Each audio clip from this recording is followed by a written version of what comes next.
y por lo tanto ni se autorizan las bases y por supuesto tampoco se autoriza la utilización del espacio aéreo español para actuaciones que tengan que ver con la guerra en Irán. Bon, il y a encore toujours beaucoup de tensions entre les Américains et l'Espagne. D'ailleurs, l'Espagne qui a décidé, Romain, de fermer son espace aérien aux avions américains impliqués dans la guerre en Iran. C'est pas la première fois qu'il y a cette tension-là. Les Espagnols, clairement, sont contre cette guerre. Oui, absolument. Et Christian, on dirait que c'est une nouvelle escalade dans cette tension-là entre l'Espagne et les États-Unis. Alors, vous venez d'entendre la ministre de la Défense espagnole qui a dit ce matin ici que l'espace aérien espagnol serait fermé pour tous les bombardiers américains qui sont liés directement ou indirectement avec cette guerre en Iran. Je vous rappelle qu'il y a quelques semaines, l'Espagne avait déjà refusé aux États-Unis d'utiliser 2 bases américaines aériennes dans le sud du pays. Alors, vous voyez que ces tensions sont loin de s'apaiser. Ce soir, ce que répond la Maison-Blanche, eh bien, c'est qu'elle n'a besoin d'aucun allié, pas besoin de l'Espagne pour cette opération en Iran. Et dans la dernière heure, on a eu également la réaction de Marco Rubio qui a dit, eh bien, ouvrir la porte peut-être sur le long terme à revoir l'OTAN, à revoir les accords de l'OTAN parce qu'il juge tout simplement inacceptable qu'un pays de l'OTAN prenne ces mesures-là en ce moment contre les États-Unis. Et c'est pas la première fois, Romain, depuis les derniers mois, que l'Espagne résiste aux Américains. Une première fois, ils avaient aussi refusé l'utilisation de leur base militaire sur son territoire. Oui, absolument. Et vous vous rappelez peut-être, Christian, de ces mots très forts du Premier ministre ici de gauche, Pedro Sánchez, qui avait dit à plusieurs reprises non à la guerre.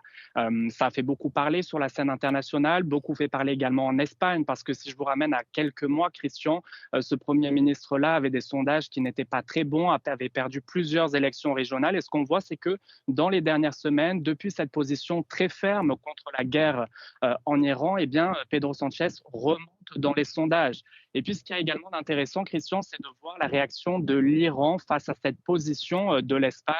L'ambassade iranienne ici en Espagne a dit dans les derniers jours sur les réseaux sociaux que si l'Espagne faisait une demande pour passer par le détroit d'Ormuz, qui est bloqué en ce moment même, eh bien, l'Iran étudierait cette demande-là. Alors, l'Espagne, pour l'instant, dit ne pas avoir fait cette demande-là, mais ça vous donne un petit peu un aperçu de ces relations-là. Et puis, vous savez, Christian, il y a beaucoup de journalistes également qui essayent d'aller en Iran, mais ils demandent un visa qui est très difficile à obtenir pour faire des reportages sur place. On a vu dans les dernières semaines, par exemple, une équipe de CNN qui allait sur place et dans les dernières semaines, plusieurs journalistes espagnols également. Je parlais avec l'un d'entre eux dans les derniers jours d'une télévision en Catalogne, un journaliste qui me disait, écoutez, on a eu ce visa-là en seulement une semaine. Il pense évidemment que c'est lié tout ça à cette position ferme de l'Espagne contre cette guerre en Iran. C'est d'ailleurs ce que lui aurait dit sur place lorsqu'il s'est rendu en Iran certaines personnes. Alors, vous voyez que ça crée toutes sortes de réactions. Je vous rappelle quand même que l'Espagne a dit non à la guerre en Iran, mais a également condamné le régime en place du côté de Téhéran. Intéressant, il y a une guerre psychologique qui se joue également. Rappelez-nous, là, Trump avait menacé de cesser tout commerce avec l'Espagne la première fois qu'on avait empêché les Américains d'utiliser leur base en territoire espagnol. Est-ce qu'il a mis ces menaces à exécution? Écoutez, pour l'instant, rien ne s'est passé, Christian. Dans le passé, M. Trump avait déjà menacé l'Espagne à plusieurs reprises, menacé d'exclure l'Espagne de l'OTAN, menace également d'imposer des tarifs douaniers parce que vous savez que l'Espagne refuse d'atteindre un objectif de 5% de son PIB à consacrer pour les dépenses militaires, nouvel objectif fixé par l'OTAN, donc fixé également par Donald Trump. Il y avait déjà donc ces tensions-là historiquement depuis plusieurs mois entre les États-Unis et l'Espagne, mais ce qu'on voit pour l'instant, eh bien, c'est qu'il n'y a eu aucune conséquence.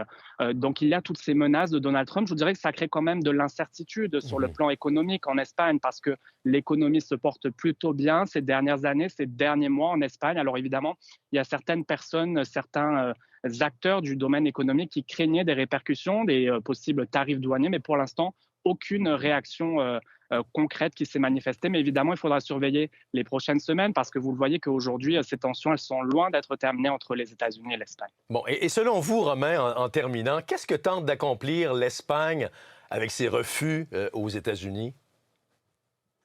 Écoutez, quand on regarde les sondages ici, Christian, plusieurs sondages qui ont été publiés, ce qui est clair, c'est qu'une majorité, une très large majorité des Espagnols sont opposés à cette guerre en Iran. Alors évidemment, il y a quand même un calcul politique dans tout ça, parce que je vous disais un peu plus tôt que Pedro Sanchez, le Premier ministre ici en Espagne, était en difficulté dans les sondages, mais également son parti, qui est empêtré dans des scandales de corruption, dans des accusations d'harcèlement, d'agression sexuelle également. Alors, c'est ce que disent la droite, l'extrême droite, l'opposition de façon générale ici en Espagne, que c'est une stratégie pour faire diversion. On a vu également Pedro Sanchez sur plusieurs tribunes internationales. Pas plus tard que cette fin de semaine, il donnait une grande entrevue dans le Wall Street Journal. Alors, c'est l'opposition qui accuse le Premier ministre d'instrumentaliser, si vous voulez, ce conflit-là. Mais ce que je peux vous dire, c'est que quand vous parlez à des Espagnols ici, la majorité d'entre eux s'opposent à cette guerre-là. Et on l'a vu dans d'autres conflits. Christian, rappelez-vous, sur la question de la Palestine,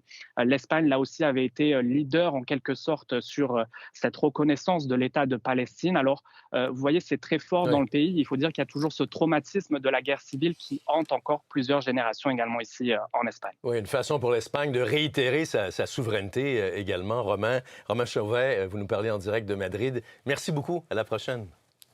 Plaisir. Au revoir.